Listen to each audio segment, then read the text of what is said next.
आप सभी का स्वागत करते हैं भोजपुरी इंटरटेनमेंट के यूट्यूब चैनल पर। आ गए हैं भैया भोजपुरी के लिए सबसे बड़ी और सबसे बवाल अपडेट को लेकर कि कल भैया भोजपुरी के दो बड़े सुपरस्टार, भोजपुरी के ट्रेंडिंग स्टार खेसारी लाल यादव जी और भोजपुरी के भैया पावर स्टार पवन सिंह जी, दोनों ही स्टार के अलग अलग, जैसे ट्रेंडिंग स्टार का मूवी का भैया टीज़र आया, वहीं पर पावर स्टार के गाने को भैया रिलीज़ किया गया। और बात की जाए भैया दोनों के दोनों गाने यूट्यूब पर भी धमाल मचा रखे हैं, जैसा कि आप सभी लोग स्क्रीन पर देख पा रहे होंगे। आइए आप सबको ट्रेंडिंग सेक्शन में लेकर चलते हैं और दिखाते हैं दोनों स्टार का जलवा। ये भी है ट्रेंडिंग स्टार का जलवा।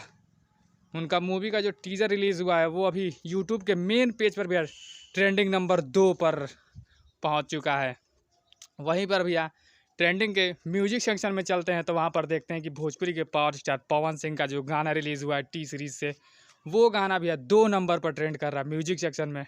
तो ये भोजपुरी के लिए बहुत ही बवाल, बहुत ही बड़ी खबर है कि भैया भोजपुरी के दोनों ही सुपरस्टार, ट्रेंडिंग स्टार और पावर स्टार, दोनों के दोनों भोजपुरी भाषा का भैया मान सम्मान बढ़ा रहे हैं यूट्यूब में ट्रेंडिंग पर पहुँच कर। तो आप सब ऐसे ही भैया भोजपुरी जुड़ी हुई ताज़ा खबरों को पाने के लिए भोजपुरी एंटरटेनमेंट चैनल को सब्सक्राइब करना बिल्कुल ना भूलें और बेल आइकन को जरूर दबाएं, ताकि हमारे चैनल पर भैया जो भी वीडियो अपलोड हो उसका नोटिफिकेशन सबसे पहले आप तक पहुँचे।